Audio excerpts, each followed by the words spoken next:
السلام عليكم ورحمة الله وبركاته. إن الحمد لله نحمده ونستعينه ونستغفره ونعوذ بالله من شرور أنفسنا ومن سيئات أعمالنا. من يهده الله فلا مضل له ومن يضلل فلا هادي له. وأشهد أن لا إله إلا الله وحده لا شريك له وأشهد أن محمدا عبده ورسوله. يا أيها الذين آمنوا اتقوا الله حق تقاته ولا تموتن إلا وأنتم مسلمون. يا أيها الناس اتقوا ربكم الذي خلقكم من نفس واحدة وخلق منها زوجها وبث منهما رجالا كثيرا ونساء واتقوا الله الذي تساءلون به والأرحام إن الله كان عليكم رقيبا. يا أيها الذين آمنوا اتقوا الله وقولوا قولا سديدا يصلح لكم أعمالكم ويغفر لكم ذنوبكم ومن يطع الله ورسوله فقد فاز فوزا عظيما. أما بعد فإن أحسن الحديث كتاب الله وخير الهدى هدى محمد صلى الله عليه وآله وسلم وشر الأمور محدثاتها وكل محدثة بدعة وكل بدعة ضلالة وكل ضلالة في النار. Ma'asyiral muslimin, kaum muslimat, para pemirsa dan para pendengar televisi radio Roja dimanapun Anda berada, semoga senantiasa dirahmati Allah Subhanahu wa Ta'ala. Alhamdulillah, pada kesempatan yang baik ini Allah pertemukan kembali kita di dalam kajian salah satu karya tulis dari Al-Imam An-Nawawi rahimahullah ta'ala, yaitu kitab Riyadhus Shalihin min kalami Sayyidil Mursalin sallallahu alaihi wa alihi wasallam. Pembahasan kita insyaallah ta'ala masih melanjutkan bab tentang keutamaan berdoa. Babu fadlid doa, yang mana doa ada ibadah, yang mana disabdakan oleh Nabi sallallahu alaihi wa alihi wasallam, ad-du'a'u huwal ibadah, bahwa doa itu adalah ibadah, bahkan ibadah yang paling mulia, karena dengan berdoa seorang menunjukkan kelemahannya di hadapan Allah Subhanahu wa Ta'ala. Dan berdoa kepada Allah seorang menunjukkan ketidakmampuannya, kefakirannya, kebutuhannya kepada Allah Jalla wa'ala, yang maha kaya, yang maha kuasa, yang maha pemberi, yang maha pengasih, yang maha penyayang. Maka doa adalah salah satu ibadah yang paling afdal antara ibadah-ibadah yang diperintahkan Allah Azza wa Jalla kepada hamba-hambanya. Dan Nabi kita Muhammad sallallahu alaihi wa alihi wasallam telah mengajarkan kepada kita yaitu doa-doa, dan bagaimana beliau berdoa mohon pada Allah Subhanahu wa Ta'ala. Demikian pula kita melihat dalam Al-Quranul Karim, para anbiya dan para rasul, mereka berdoa kepada Allah Azza wa Jalla. Demikian pula orang-orang yang saleh, hamba-hamba Allah yang taat, ya, bahwa mereka diceritakan dalam Al-Quranul Karim bagaimana doa mereka kepada Allah Subhanahu wa Ta'ala, bagaimana kebergantungan mereka kepada Allah Subhanahu wa Ta'ala. Maka dari itu, seorang yang bertauhid, seorang yang memiliki akidah yang benar, tauhid yang benar, maka Allah adalah tumpuan harapannya, Allah adalah tempat pengaduannya, Allah adalah sebagai tempat curhatannya. Semua problematika kehidupan yang dihadapinya, dia curahkan kepada Allah Subhanahu wa Ta'ala. Dia mengadu kepada Allah Subhanahu wa Ta'ala. Ini hakikat dari tauhid kepada Allah Azza wa Jalla. Dan seorang selalu berdoa, memohon, berharap, dan bertawakal kepada Allah Subhanahu wa Ta'ala.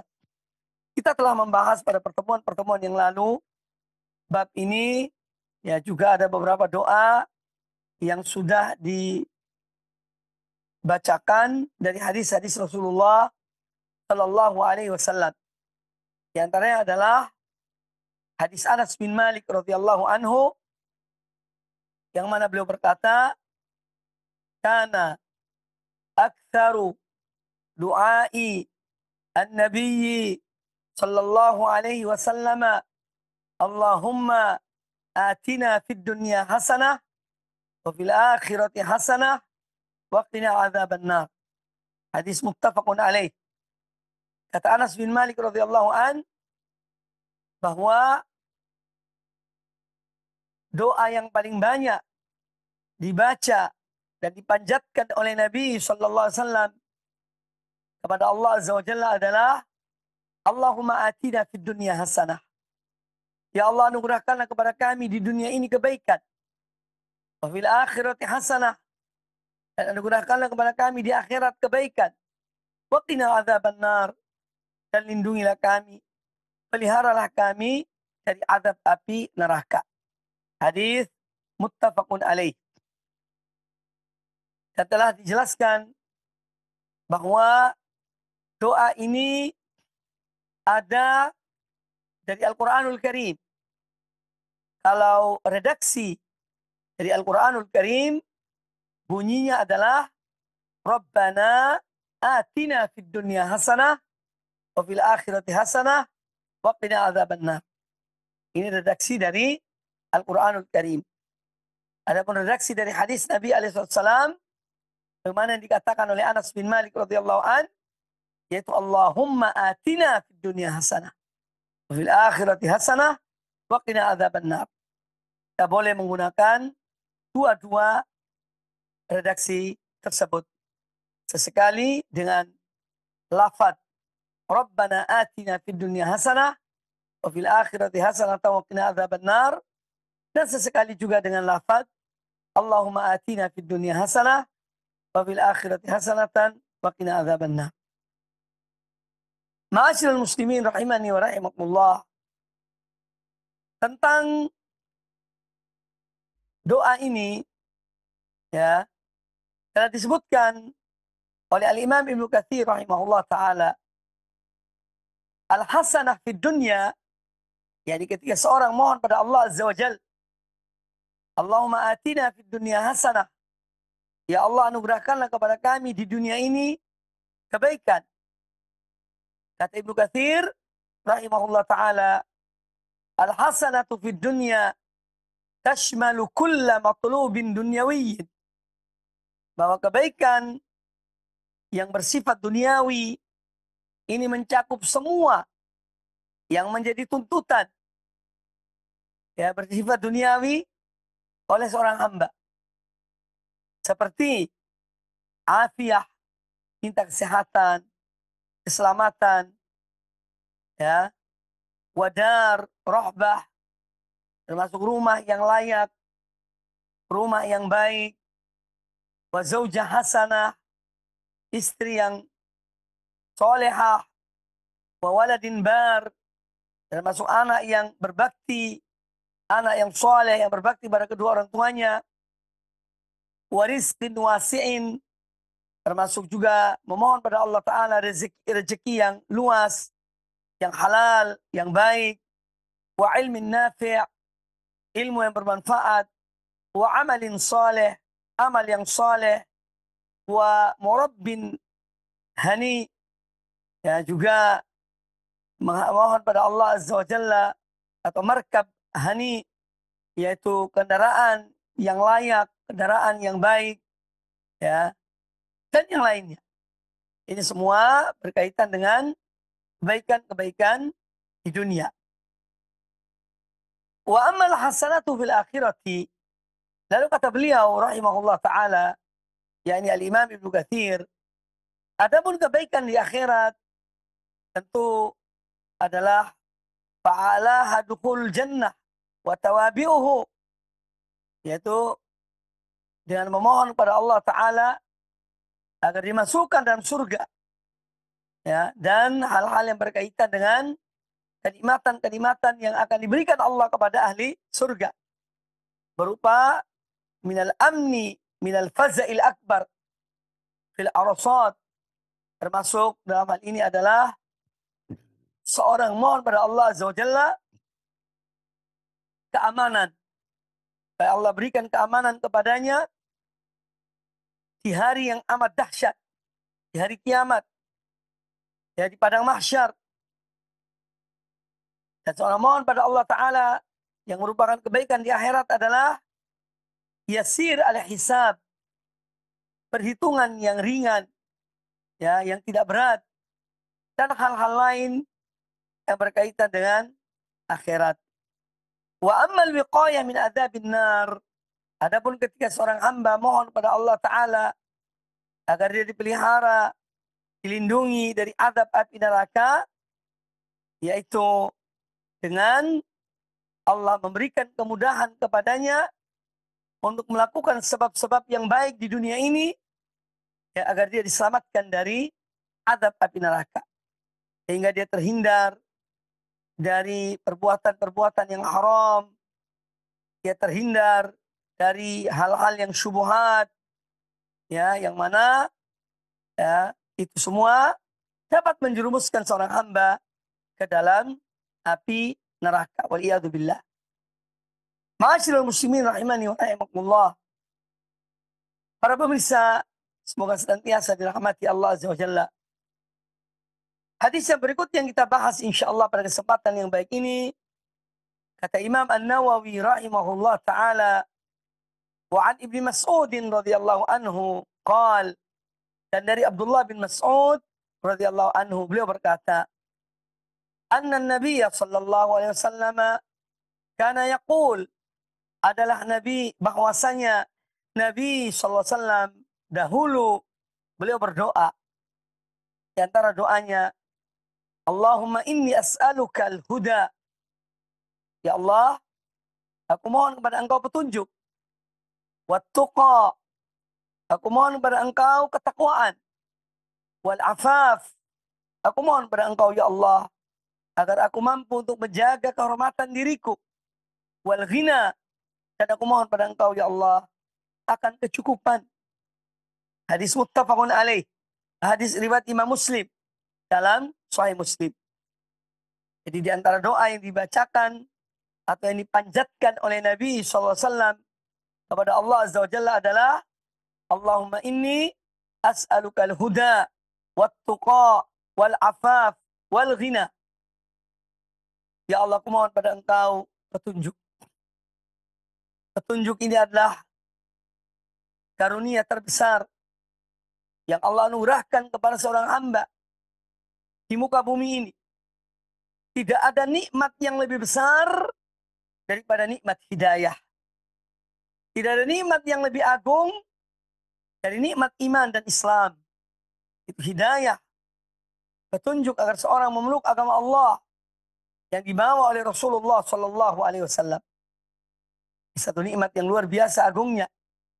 Ya, maka dari itu para ulama-ulama ahlu sunnah, mereka menyebutkan dalam kitab-kitab mereka tentang nikmat hidayah ini adalah murni dari Allah Subhanahu wa taala. Yahdi man yasha'u fadlan minhu. Allah memberikan petunjuk kepada siapa yang Allah kehendaki, murni semata-mata karunia dari Allah. Jadi hidayah yang harus pertama kali kita selalu memohon pada Allah Azza wa Jalla. Dan ini yang diajarkan oleh Rasulullah Sallallahu Alaihi Wasallam. Ya. Nah, ketika seorang sudah mendapatkan hidayah, dalam arti dia telah memeluk Islam, dia telah mengenal Allah, beriman kepada Allah, beriman pada Rasulnya, dan beriman kepada hal-hal yang wajib dia imani. Namun, mengapa seorang hamba dianjurkan untuk terus memohon hidayah kepada Allah? Bahkan kita di dalam solat-solat kita, setiap rakaat dalam solat kita, kita selalu membaca surat Al-Fatihah. Yang mana salah satu ayatnya adalah, ihdinas siratal mustaqim. Tunjukilah kepada aku jalan yang lurus. Ya. Nah, apa hikmah di balik itu? Padahal seorang telah mendapat hidayah, dia telah memeluk agama Allah, namun dia tetap memohon pada Allah setiap hari, setiap rakaat sholatnya, minta pada Allah Ta'ala agar Allah berikan petunjuk padanya. Ini maknanya adalah supaya kita ini diberikan ketetapan. Ketetapan di atas hidayah Allah. Supaya tidak menyimpang dari hidayah Allah. Tidak keluar dari agama Allah. Jadi ketika seorang berulang-ulang memohon petunjuk pada Allah, adalah agar dia diberikan ketetapan oleh Allah Azza wa Jalla di atas agama Allah, di atas hidayah Allah, sampai akhir dari kehidupannya meninggalkan dunia ini. Jadi ini hikmah yang pertama. Mengapa kita selalu mohon pada Allah Ta'ala hidayah. Dalam doa kita, ihdinas siratal mustaqim. Ya, agar kita tetap di atas hidayah itu. Yang kedua, manusia tidak mengetahui apa akhir dari kehidupannya. Ya, seorang hamba tidak mengetahui apakah dia di akhir kehidupannya ditutup dengan kebaikan, ataukah dia na'udzubillah min dzalik melenceng dari kebenaran, menyimpang dari al-haq. Kita tidak mengetahuinya. Makanya seorang hamba terus berdoa, memohon kepada Allah Subhanahu wa Ta'ala agar dia diberikan husnul khatimah, kematian, penutup yang baik. Karena al-a'malu bil khawatim, bagaimana disabdakan oleh Nabi Shallallahu Alaihi Wasallam, bahwa amal-amal manusia dilihat dari apa akhirnya, apa penutupnya, ya, apa penghabisannya, apa finishnya. Ya. Kalau dia berakhir dengan kebaikan, maka insya Allah dia akan selamat. Dia berakhir di atas petunjuk Allah, meninggal dalam keadaan tetap di atas hidayah Allah, maka satu kebaikan yang luar biasa. Tapi na'udzubillah min dzalik, kalau seorang mati dalam kesesatan, mati dalam penyimpangan, mati dalam keluar dari agama Allah, na'udzubillah. Nah, oleh karena itu, kita dianjurkan, diperintahkan, supaya selalu mohon petunjuk pada Allah Subhanahu wa Ta'ala. Dan ini yang pertama kali dimohon oleh Nabi SAW. Allahumma inni as'alukal huda. Ya Allah, sesungguhnya aku mohon pada engkau petunjuk. Wattuqa. Ya Allah, aku mohon pada engkau ketakwaan. Karena ketakwaan ini adalah untuk mewujudkan petunjuk itu. Orang yang mendapat petunjuk, kalau dia tidak bertakwa, maka dia tidak akan maksimal melaksanakan petunjuk itu. Ya, karena kurangnya ketakwaan. Tidak adanya ketakwaan dalam dirinya. Maka ketika seorang mendapat petunjuk dari Allah Azza wa Jalla, kemudian dia diberikan oleh Allah ketakwaan, maka sempurnalah hamba itu. Ya, petunjuk yang diberikan oleh Allah kepadanya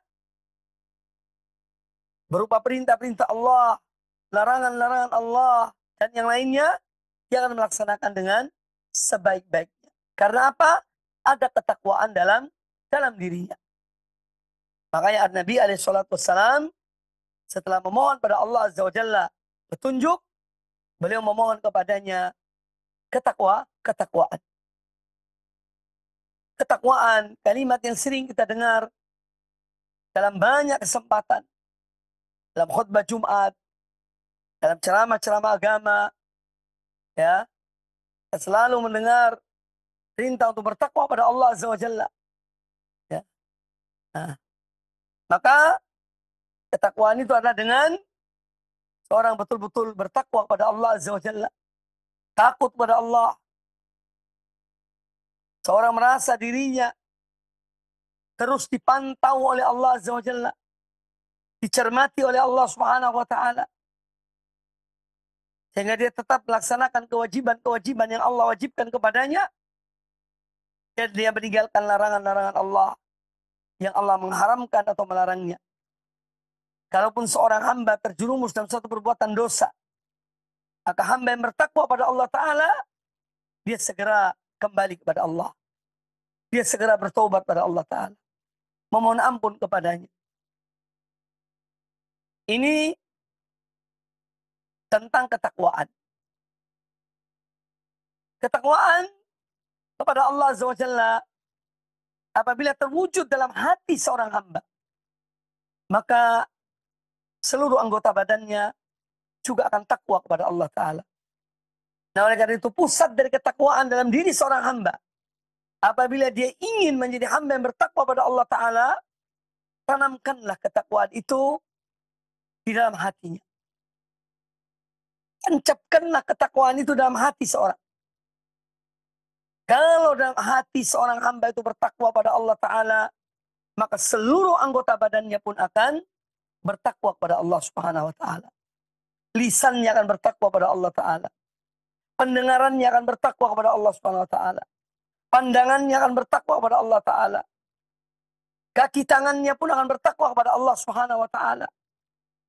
Karena apa? Dia telah memupuk, menumbuhkan ketakwaan itu dalam hatinya. Nah, isyarat ini telah disampaikan oleh Nabi SAW dalam hadis beliau, at-taqwa hahuna, at-taqwa hahuna, at-taqwa hahuna. Beliau mengulang-ulangi sampai 3 kali. Ketakwaan itu di sini tempatnya, di dada manusia, dalam hatinya, dalam jantungnya. Itu tempatnya ketakwaan. Artinya pusat ketakwaan yang akan memerintahkan seluruh anggota badan bertakwa apabila ketakwaan itu ada dalam hati seorang hamba. Ya. Maka di sini pentingnya kita selalu mencermati hati kita, ya, ketakwaan yang ada di dalamnya. Kalau hati ini betul-betul takwa kepada Allah Ta'ala, maka insya Allah seluruh anggota badannya pun akan bertakwa kepada Allah Subhanahu wa Ta'ala. Karena hati ibarat panglima yang dia menginstruksikan kepada anak buahnya, kepada bawahannya. Dan anggota badan ini ibarat bawahan dari panglima yang namanya hati dalam jasad kita. Dia akan perintahkan kepada tangan untuk berbuat baik, kepada telinga untuk mendengarkan yang baik, kepada mata untuk memandang yang halal, kepada mulut untuk makan, memasukkan yang halal, dan seterusnya. Kalau hati ini bertakwa, dia menjadi panglima yang baik, maka dia akan memerintahkan kepada seluruh anggota badan untuk melakukan hal-hal yang baik dan menjauhkan diri dari yang dilarang oleh Allah Subhanahu wa Ta'ala. Ma'asyiral muslimin rahimani wa rahimakumullah. Kemudian yang ketiga yang dimohon oleh An-Nabi alaihissalatu wassalam kepada Allah Azza wa Jalla dalam doa ini adalah al-afaf. Al-afaf itu atau al-iffah. Para ulama menyebutkan ada 3 macam iffah. Iffatul lisan. Ya, seorang yang selalu menjaga lisannya dari ucapan-ucapan yang kotor, ucapan yang jorok, dari kedustaan, dari berdusta, dari memfitnah, dan yang lainnya. Ya, ini afiful lisan. Orangnya disebut afiful lisan. Fulan ini afiful lisan. Ini fulan ini orang yang selalu menjaga lisannya. Ini nama iffatu al-lisan. Kemudian yang kedua adalah iffatul batan. Para ulama menyebutkan jenis menjaga kehormatan diri yang kedua adalah menjaga perut dari memasukkan yang haram dalam perut ini, dari memakan hal-hal yang diharamkan oleh Allah Azza wa Jalla. Ya. Dia orang selalu afif. Ya, dia lebih baik hidup sederhana sesuai dengan hasil pencahariannya, tapi itu halal, daripada dia hidup berfoya-foya, hidup dalam kekayaan, kemewahan, tapi dari harta yang haram. Ya.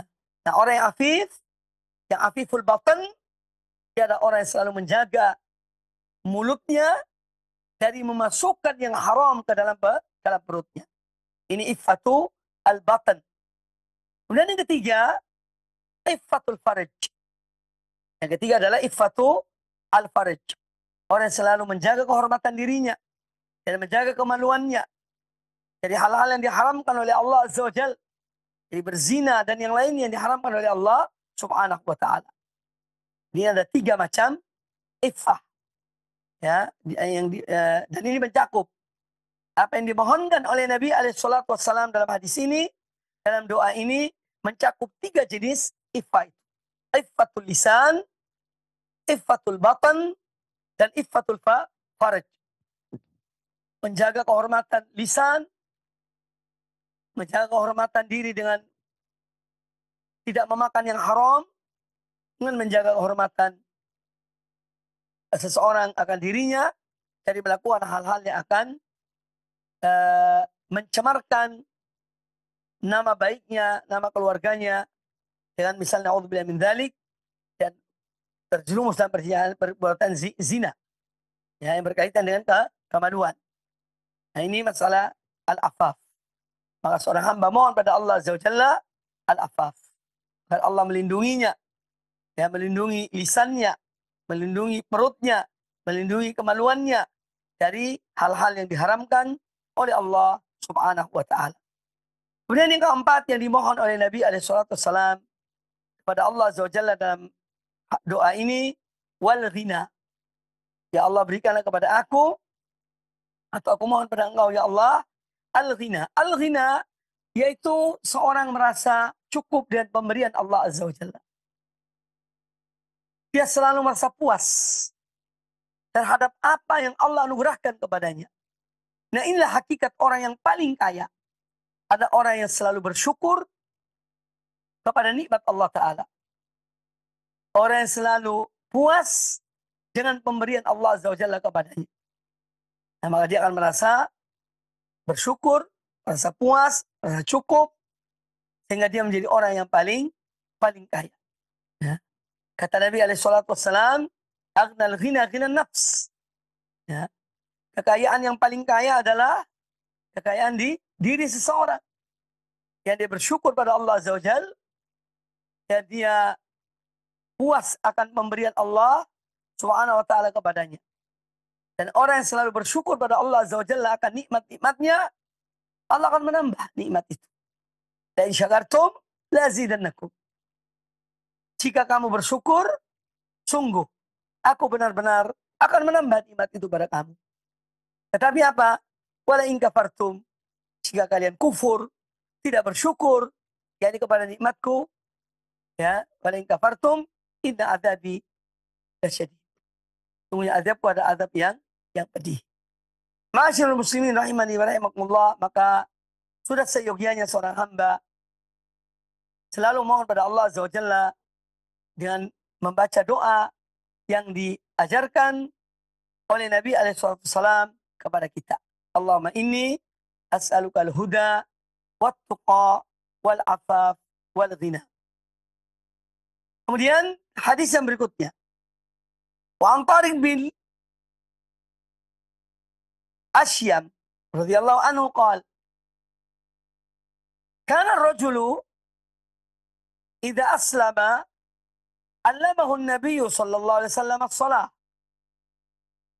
Kata Tariq bin Ashyam radhiyallahu taala anhu, bahwa dahulu seseorang kalau dia memeluk Islam, maka Nabi SAW mengajarkan kepadanya salat.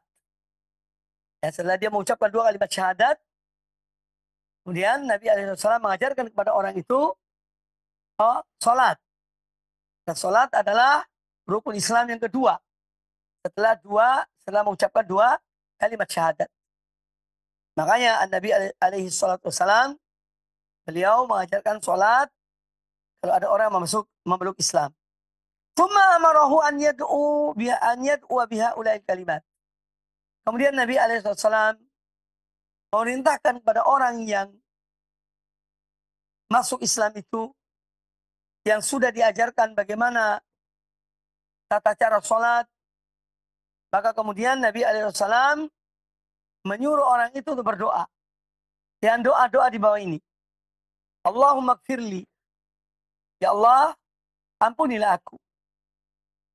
Warhamni. Rahmatilah aku. Wahdini. Berilah aku petunjuk. Wa'afini. Selamatkanlah aku. Warzukni.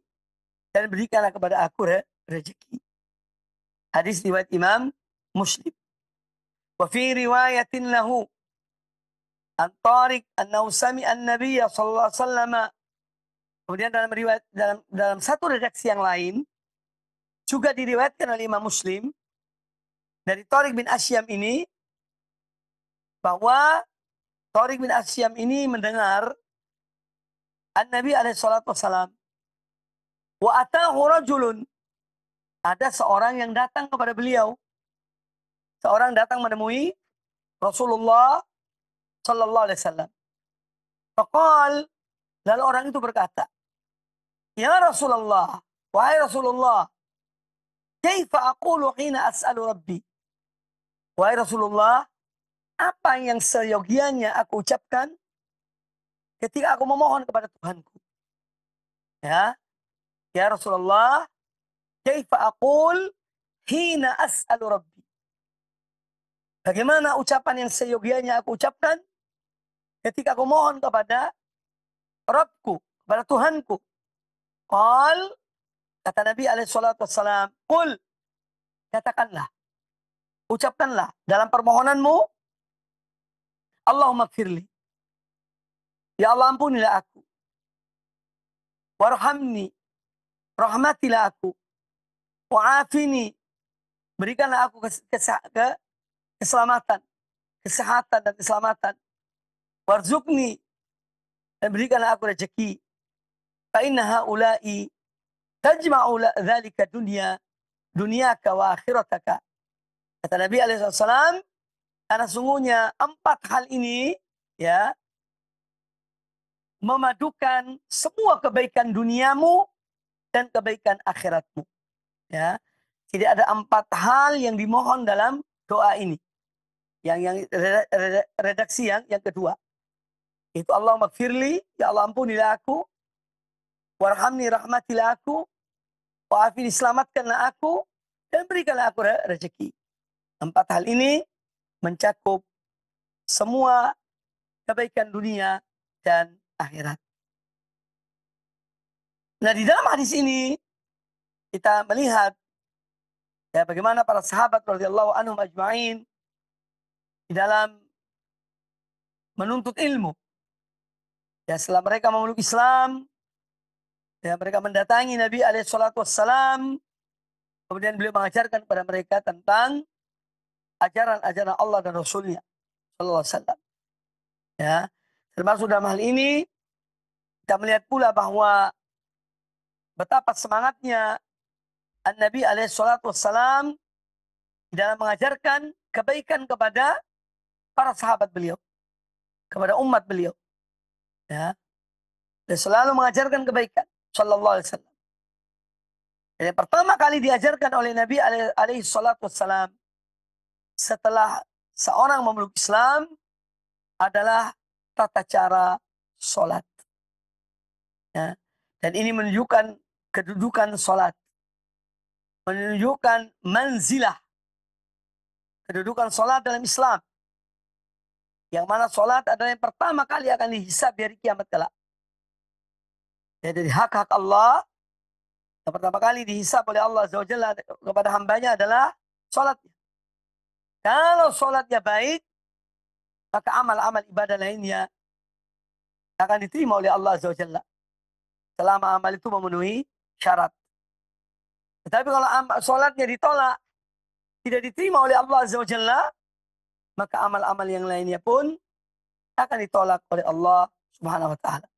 Maka yang pertama kali diajarkan oleh An-Nabi alaihissalam ketika seorang baru memeluk Islam, mengucapkan 2 kalimat syahadat, yang diajarkan adalah sholat. Ini menunjukkan pentingnya sholat. Dan kita tidak boleh main-main dengan masalah sholat. Nah, sholat adalah imaduddin atau amaduddin. amududdin. Salat adalah tiangnya agama ini. Ya, maka jangan menggampangkan masalah salat. Sekarang kita sayangkan banyak di antara kaum muslimin yang meremehkan masalah salat, menggampangkan masalah salat sehingga mereka meninggalkan salat. Ya, naudzubillah. Padahal salat adalah yang pertama kali akan dihisab di hari kiamat kelak. Kemudian juga hadis ini dalam doa-doa yang diajarkan oleh Nabi alaihissalam mengandung pengakuan seorang hamba akan dosa-dosanya. Sehingga Nabi alaihissalam mengajarkan kepada kita, ya dalam hal ini kepada orang ini, Allahumma gfirli, katakanlah, ya Allah ampunilah aku. Nah ini merupakan pengakuan akan dosa seorang hamba. Dan tidak ada manusia yang luput dari dosa dan kesalahan. Bagaimana disabdakan oleh Nabi alaihissalam di atas lisan beliau sallallahu alaihi wasallam, kullu bani adam khatta'un wa khairul khatta'in at-tawwabun. Setiap bani Adam itu pasti berbuat banyak kesalahan. Khata' itu menunjukkan banyak. Ya. Menunjukkan banyaknya perbuatan salah. Perbuatan dosa. Kemudian kata beliau, wa khairul khatta'in at-tawwabun. Dan sebaik-baik orang yang banyak berbuat salah, yang banyak berbuat kesalahan, banyak berbuat dosa, at-tawwabun. Itu orang yang banyak bertaubat kepada Allah Subhanahu wa taala. Dan Allah zat yang maha pengampun, zat yang maha pengasih. Allah Ta'ala menyebutkan kepada hamba-hambanya, ya ibadi innakum tukhti'una bil-laili wan nahar. Wahai hamba-hambaku, sungguhnya kalian selalu berbuat dosa. Di malam hari, di siang hari. Wa ana aghfirud dzunub. Dan aku zat yang memberikan ampunan. Fastaghfiruni aghfir lakum. Maka mohonlah kepada aku ampunan. Niscaya aku mengampuni kalian. Subhanallah. Betapa rahmatnya Allah Azza wa Jalla. Betapa pengasihnya dan pengampunnya Allah Azza wa Jalla. Allah menyebutkan, wahai hamba-hambaku, sesungguhnya kalian selalu berbuat kesalahan. Selalu berbuat dosa. Malam dan siang, siang dan malam. Wa ana aghfirud dzunub. Dan aku zat yang mengampuni dosa. Ya. Fastaghfiruni. Maka mintalah ampun kepada aku. Mintalah ampun kepada aku. Aghfir lakum. Niscaya aku akan mengampuni dosa-dosa kalian. Oleh karena itu, ya, hadis qudsi ini mengajarkan kepada kita, ya, agar kita selalu memperbanyak istighfar. Memperbanyak mohon ampun kepada Allah Subhanahu wa taala. Allah zat yang maha pengampun. Kesalahan apapun yang kita lakukan, entah dalam masalah akidah, dalam masalah manhaj, dalam masalah ibadah, ya, dan yang lainnya, dari dosa-dosa yang kita lakukan, mohon ampun pada Allah Azza wa Jalla. Bertobat pada Allah Subhanahu wa taala. Dia maha pengampun. Ya. Dia maha pengampun. Dan sampai kita putus asa dari rahmat Allah Subhanahu wa taala. Kemudian bahwa kandungan doa-doa ini juga mencakup kepentingan dunia dan akhirat, keselamatan dunia dan akhirat.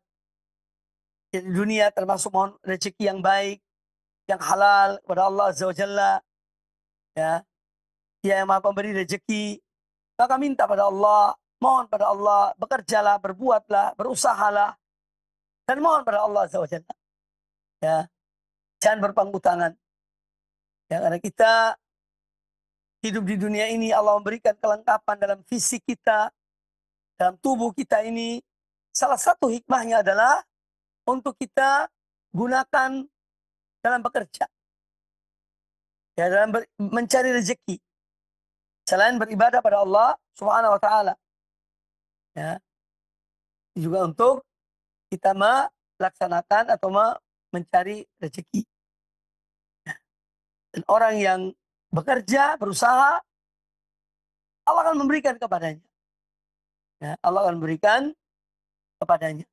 Karena Allah Ta'ala berfirman, "Famshu fi manakibiha wa kulu min rizqih." Berjalanlah kalian di muka bumi ini dan makanlah dari rezeki Allah. Perintah untuk berusaha, untuk berbuat, untuk bekerja. Ini ajaran Islam. Ya, bekerja, berusaha, ini ada ajaran Rasulullah SAW. Ajaran Allah dan Rasulnya. Ya, adapun minta-minta, mengemis, tidak. Ini hal-hal yang dilarang dalam agama Allah. Kecuali dalam kondisi-kondisi tertentu. Orang boleh meminta. Tapi ketika dia dalam keadaan sehat walafiat, dalam keadaan bisa bekerja, bisa berusaha untuk mencari ya rezekinya, maka bekerja lebih mulia bagi seorang mukmin daripada dia meminta-minta kepada manusia. Kadang diberikan, kadang tidak diberikan. Bahkan kadang dikata-katai. Ketika seorang banyak meminta-minta, itu akan dibenci oleh manusia. Ya, tapi kalau seorang dia bekerja ya, dan dia berusaha, maka dia akan mendapatkan pujian dari manusia.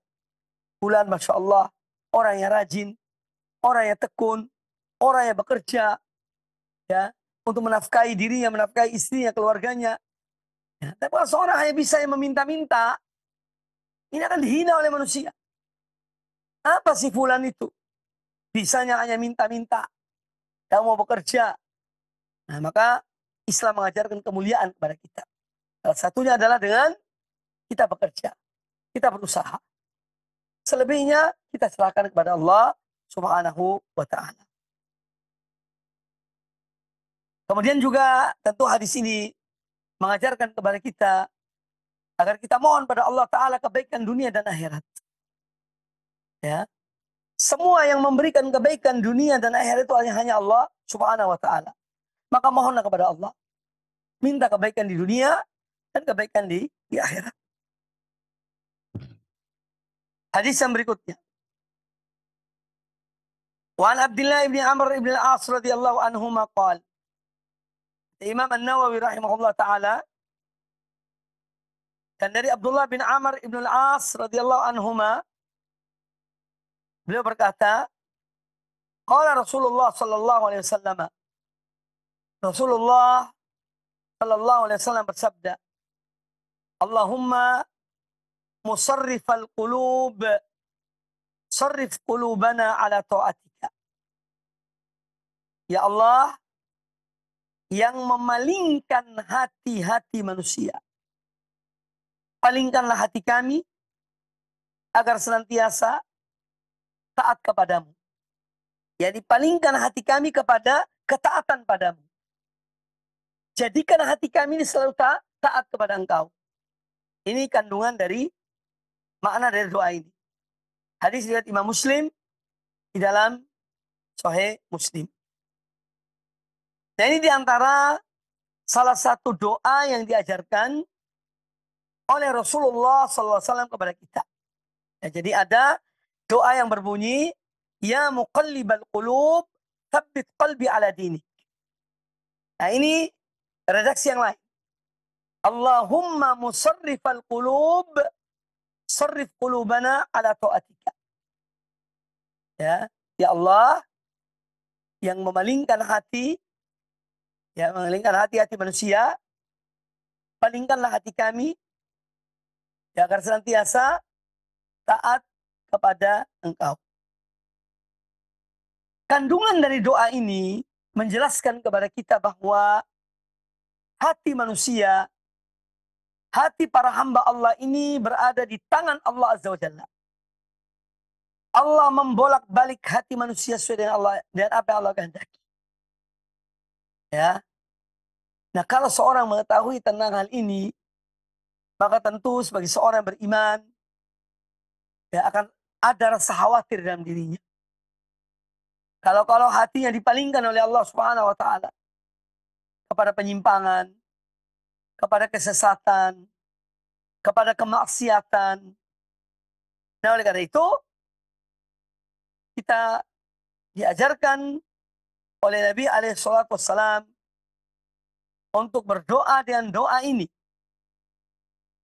Kita mohon pada Allah yang memegang hati-hati manusia, agar Allah tetapkan hati kita selalu dalam ketaatan kepadanya. Ya. Ini kembali kepada hati.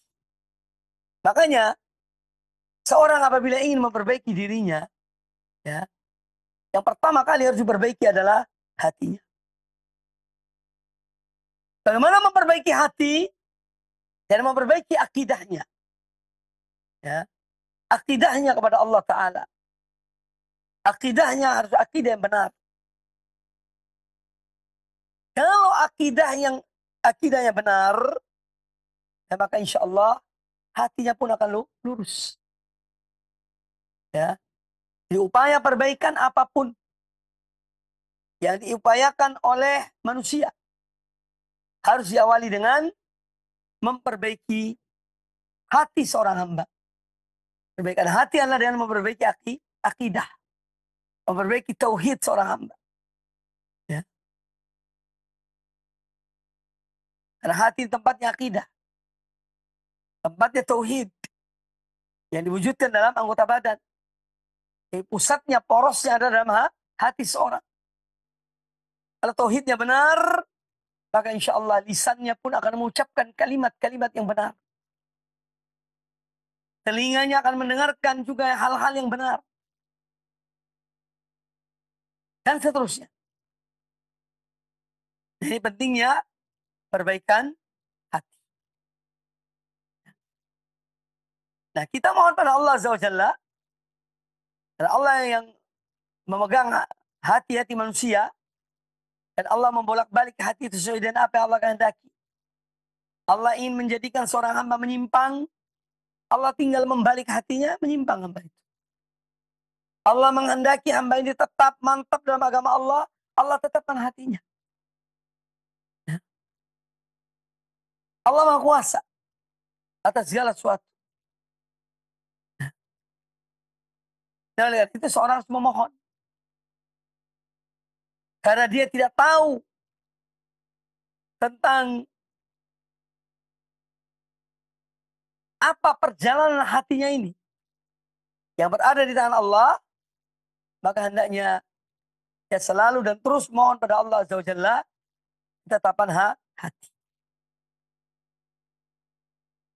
Allahumma musarrifal qulub, sarrif qulubana ala ta'atik. Palingkanlah hati kami di atas ketaatan padamu. yakni jadikanlah hati kami selalu taat pada Engkau.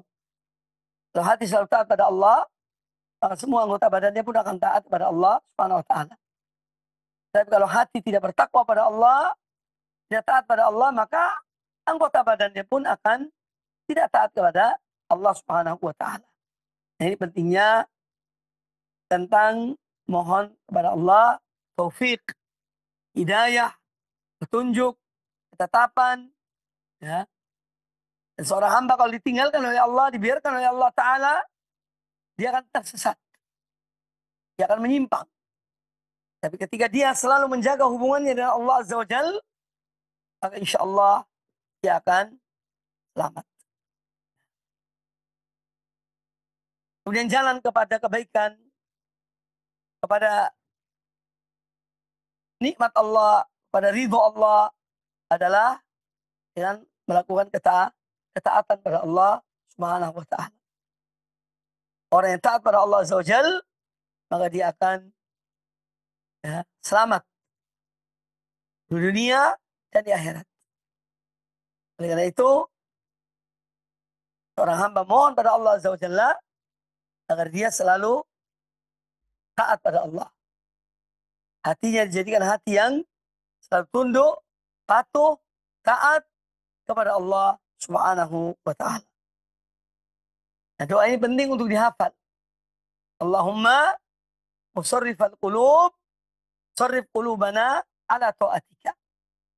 Ya, ini dihafal, diamalkan doa ini. Kemudian hadis yang berikutnya. Wa an Abi Hurairah radhiyallahu anhu Qal, kata Imam An-Nawawi rahimahullah ta'ala, dan dari Abu Hurairah radhiyallahu anhu dari Nabi sallallahu alaihi wasallam, qal, beliau bersabda,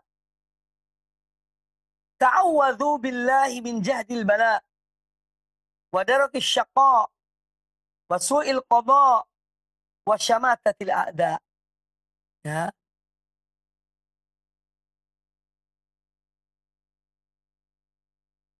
Ini salah satu doa yang juga kita diajarkan oleh Nabi alaihi salatu wassalam.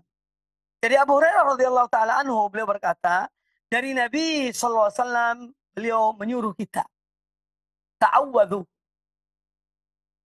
berlindunglah kalian, ya, min jahdil bala, dari jahdil bala, yaitu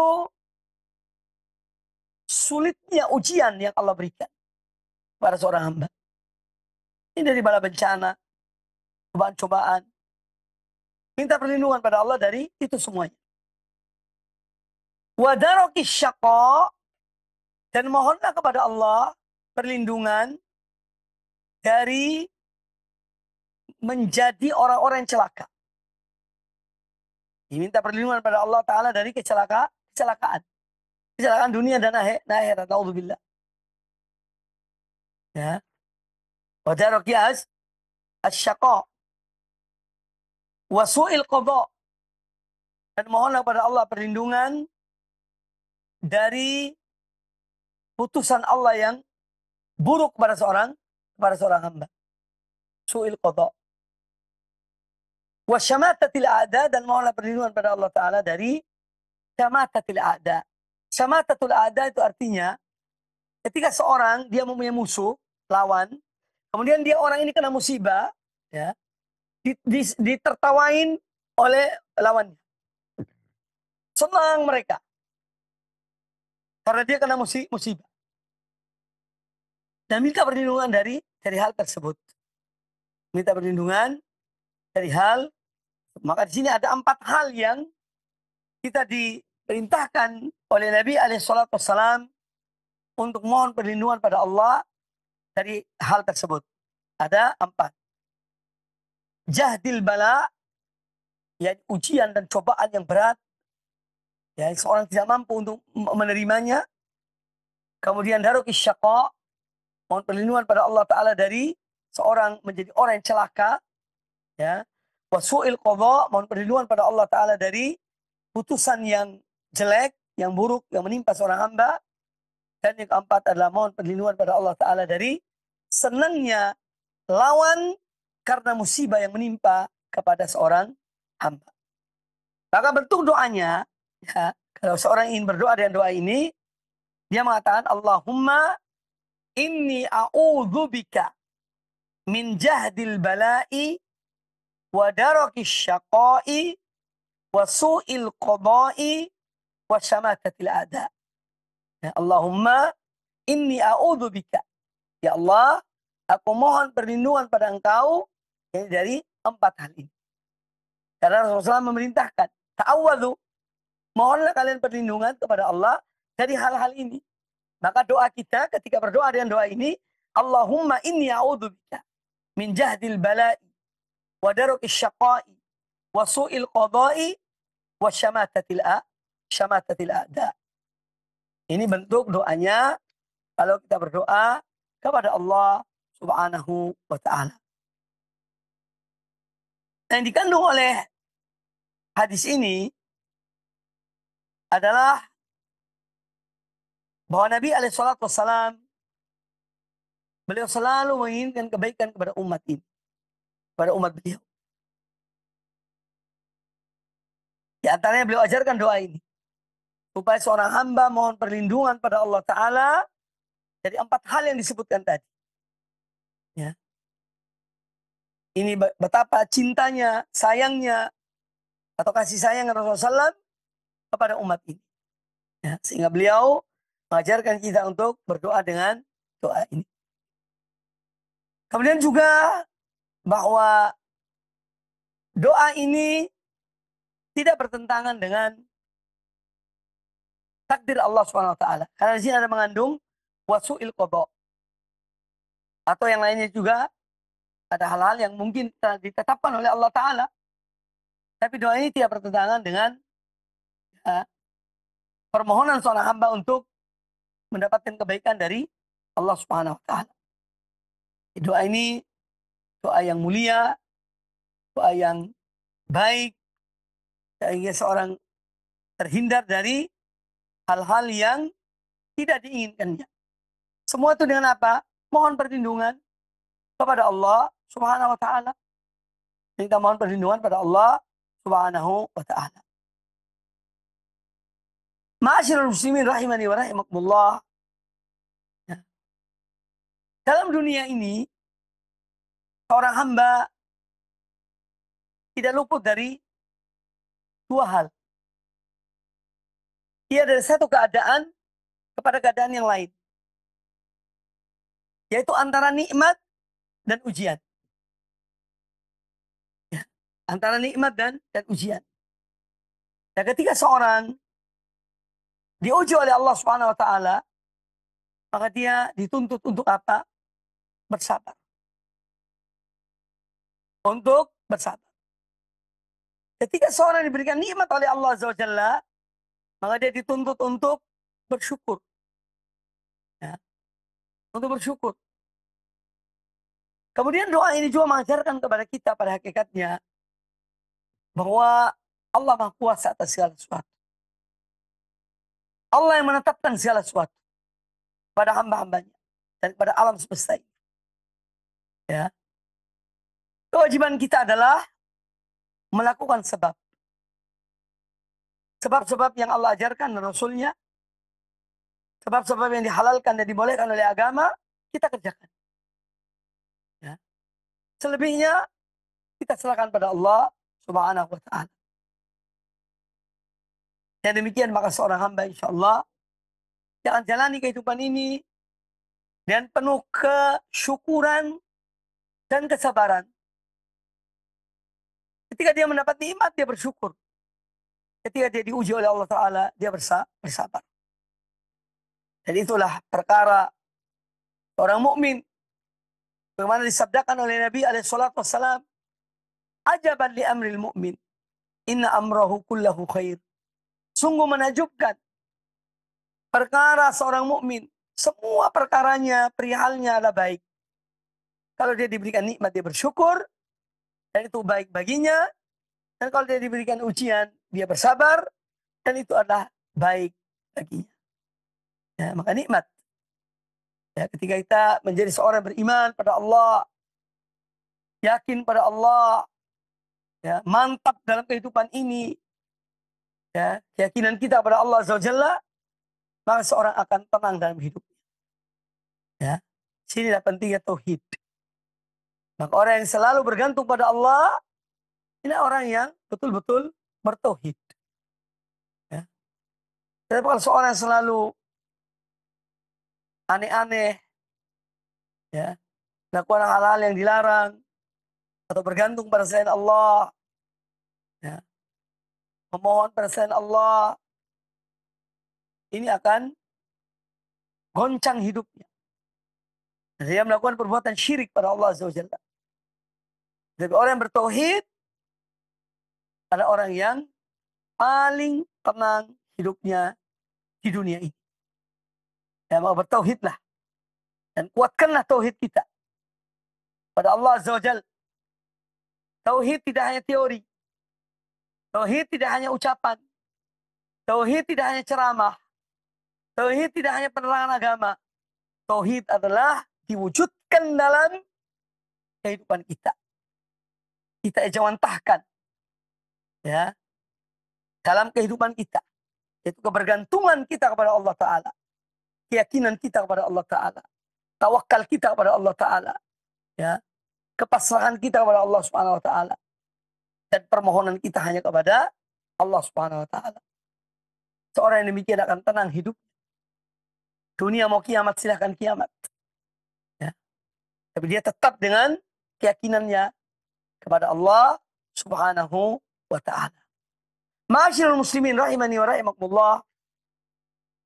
Demikian sejumlah hadis Nabi sallam berkaitan dengan doa yang dapat disampaikan, dan insya Allah pada pertemuan yang akan datang kita masih melanjutkan beberapa macam doa lagi dalam bab ini yang dibawakan oleh Imam An-Nawawi rahimahullah taala dalam bab tentang keutamaan doa.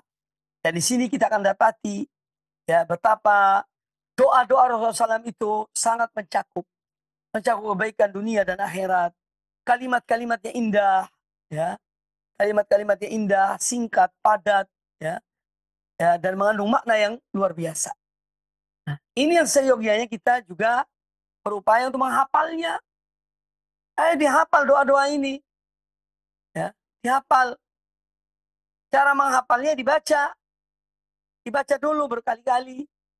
Diamalkan. Ya, ketika kita berdoa, mungkin pertama dengan membawa kitab. Ya, tapi setelahnya akan dengan sendirinya hafal. Ketika kita berulang-ulang membacanya, maka dia akan menjadi sesuatu yang dihafalkan. Nah, oleh karena itu, doa-doa ini sangat baik dan mulia. Kami tentu berharap juga yang mempunyai kitab ini, silakan buka kitab ini. Riyadhus Shalihin. Tulis doa-doa ini. Dan banyak doa-doa di dalam kitab-kitab doa, itu diamalkan ya, yang sebaik-baiknya. Doa-doa yang mulia, yang mengandung makna-makna yang luar biasa kandungannya. Kaum muslimin, kaum muslimat, para pemirsa, para pendengar televisi, radio Roja, dimanapun Anda berada, alhamdulillah, semoga Allah SWT senantiasa menganugerahkan kepada kita ilmu yang bermanfaat dan amal yang soleh. Mari kita terus menuntut ilmu, terus mempelajari Islam ini, ya, sehingga kita betul-betul beragama di atas hujjah, beragama di atas dalil, ya, sehingga kita berharap dengan demikian amal-amal kita, ibadah kita diterima oleh Allah Subhanahu wa taala, dan semoga kita terus diberikan taufik dan istiqomah oleh Allah Subhanahu wa taala. Dan ingat, dari kajian kita pada hari ini mengajarkan kepada kita, menuntut kita untuk memperbanyak berdoa dan memohon pada Allah Subhanahu wa taala kebaikan dunia dan kebaikan akhirat. Semoga apa yang disampaikan pada kesempatan yang baik ini bermanfaat bagi kita semuanya, dan semoga Allah menjadikan ini sebagai timbangan amal kebaikan kita di akhirat kelak. Akhirnya, lebih kurangnya saya mohon maaf. Aqulu qauli hadza wa jazakumullahu khairan. Saya mengucapkan jazakumullahu khairan kepada semuanya ya atas kajian ini. Semoga bermanfaat. Subhanakallah bihamdika asyhadu an la ilaha illa anta astaghfiruka wa atubu ilaik. Wa sallallahu wasallam wa baraka ala nabiyyina wa ala alihi ajma'in. Assalamualaikum warahmatullahi wabarakatuh.